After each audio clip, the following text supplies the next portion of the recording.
Toby's Seaside Holiday.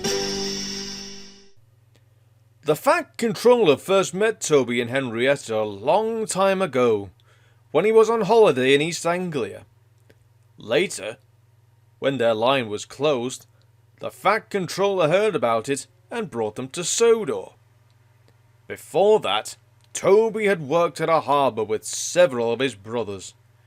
The harbour had been busy, and the engines were kept bustling about, but Toby never really had a chance to exercise his pistons properly until he had his own line to run on.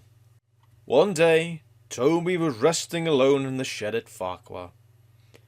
That morning, Percy had been talking about the harbour at Knapford.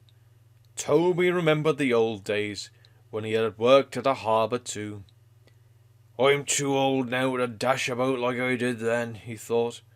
"Backwards and forwards all day long, between the harbour and the big station, with never any chance of a holiday.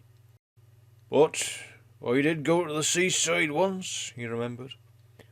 "For a while, anyway."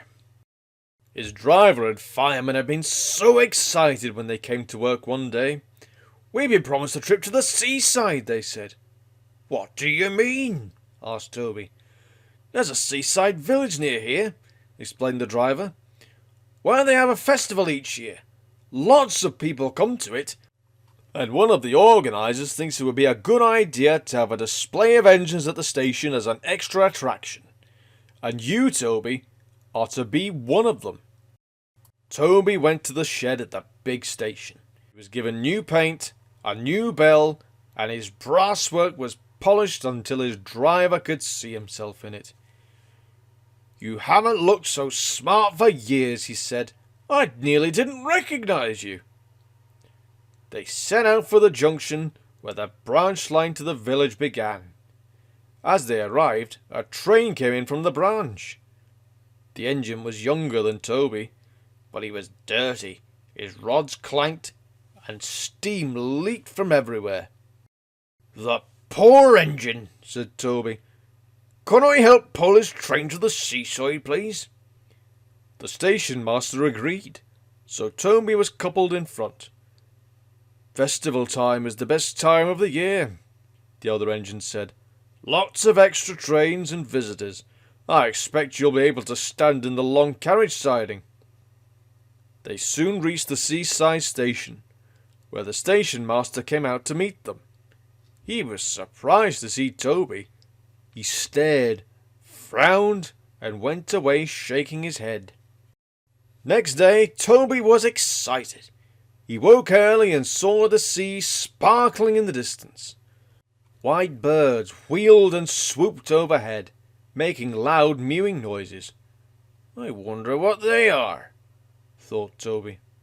"I must ask my driver when he comes." But his crew arrived looking glum. "It's all off, Toby," his driver said. "They say there's nowhere for you to stand."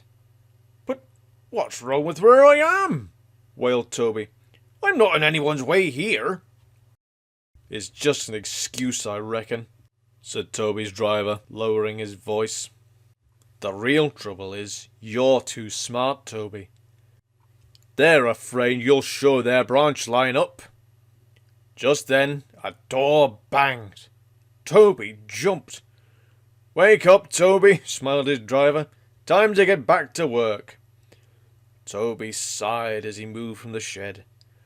"Well, I didn't get to the seaside," he murmured.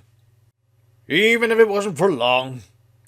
But I think the Fat Controller would have managed all that festival business much better."